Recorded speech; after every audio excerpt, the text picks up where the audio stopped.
আসসালামু আলাইকুম প্রিয় শিক্ষার্থীবৃন্দ। আজকে আমরা এইচএসসি হিসাব বিজ্ঞান প্রথম পত্রর প্রথম অধ্যায়ের কিছু অংশ যেমন অগ্রিম ব্যয় এবং বকেয়া ব্যয় সম্পর্কে জানব। অগ্রিম ব্যয়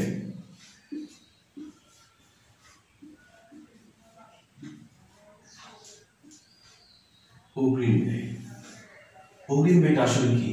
অগ্রিম ব্যয়টা হলো ব্যয়ের কোনো কিছু অগ্রিম দেওয়া। ব্যয়ের কোনো কিছু কি অগ্রিম দেওয়া।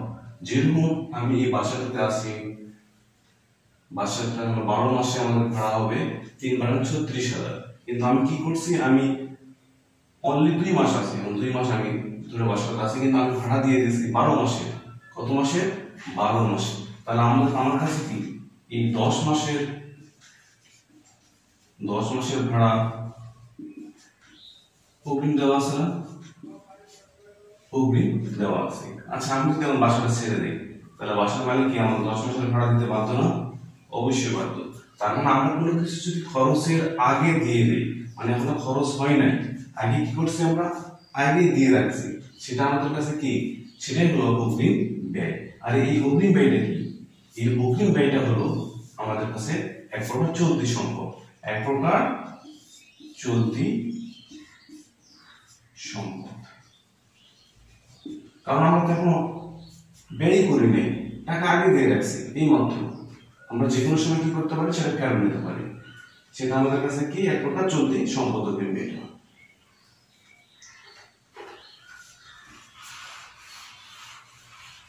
সেই অগ্রিম ব্যয় বিভিন্ন ভাবে হতে পারে।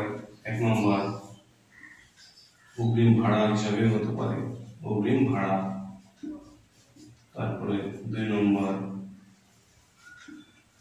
অগ্রিম বিজ্ঞাপন, মানে বিজ্ঞাপন দাতা প্রতিষ্ঠানকে আগে টাকা দিয়ে রাখছি, অগ্রিম বিজ্ঞাপন। অগ্রিম বেতন,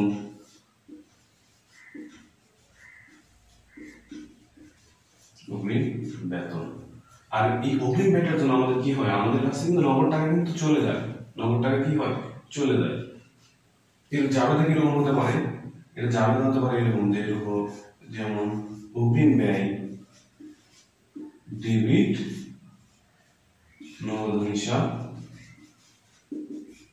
নগদান হিসাব ক্রেডিট। তাহলে আমরা কি দেখতে পাচ্ছি? অগ্রিম ব্যয় কি? অগ্রিম ব্যয় এক প্রকার চলতি সম্পদ। এই ব্যয়টা আমাদের কাছে কি, যতক্ষণ পর্যন্ত আমরা না ব্যবহার করছি বা খরচ করছি, ততক্ষণ পর্যন্ত ব্যয়টা আমাদের কাছে কি থেকে যায়? সম্পদ হিসাবে থেকে যায়। এবার দেখি আমরা বকেয়া ব্যয়।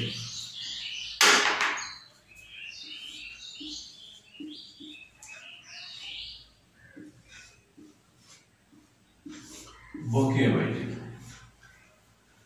আচ্ছা, আমরা কোনো একটা বাসায় প্রায় 2 বছর ধরে আছি।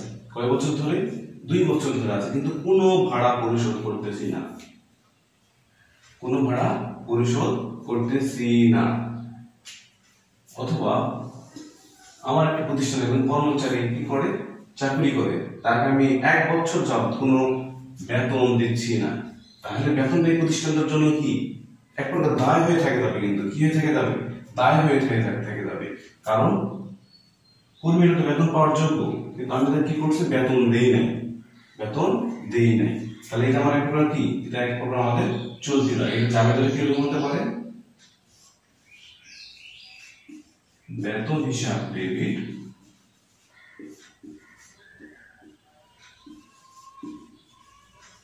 বকেয়া বেতন হিসাব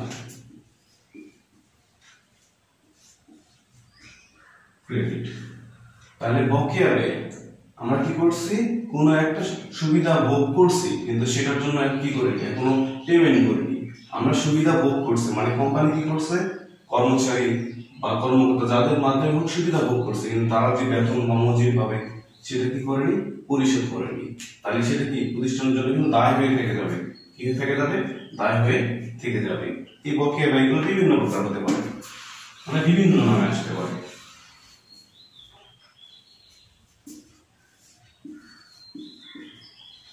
বকেয়া ভাড়া,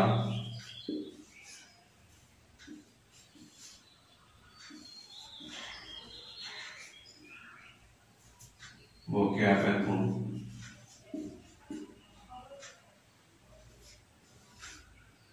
যাবতীয় বকেয়া, যাবতীয় বকেয়া খরচ, যাবতীয় কি বকেয়া খরচ, যার মানে যে ব্যয়টা হয়ে গেছে সেটার জন্য আমরা এখন কোনো প্রদান করি নাই, এর জন্য মানুষ কি করবে, আমাকে কিন্তু ধরবে, আমাকে কি করবে ধরবে। তার মানে বকেয়া ব্যয়ের দ্বারা কি হয়, যে কোনো প্রকার বকেয়া ব্যয় বা খরচের দ্বারা আমাদের প্রতিষ্ঠানের দায় নামক খরচ কিন্তু বৃদ্ধি পায়। কি বৃদ্ধি পায়? দায় নামক খরচ বৃদ্ধি পায়। প্রিয় শিক্ষার্থী, আজকের মতো এখানেই, আবার কোনো পরবর্তী কোনো ক্লাসে দেখা হবে। সবাইকে ধন্যবাদ। আসসালামু আলাইকুম।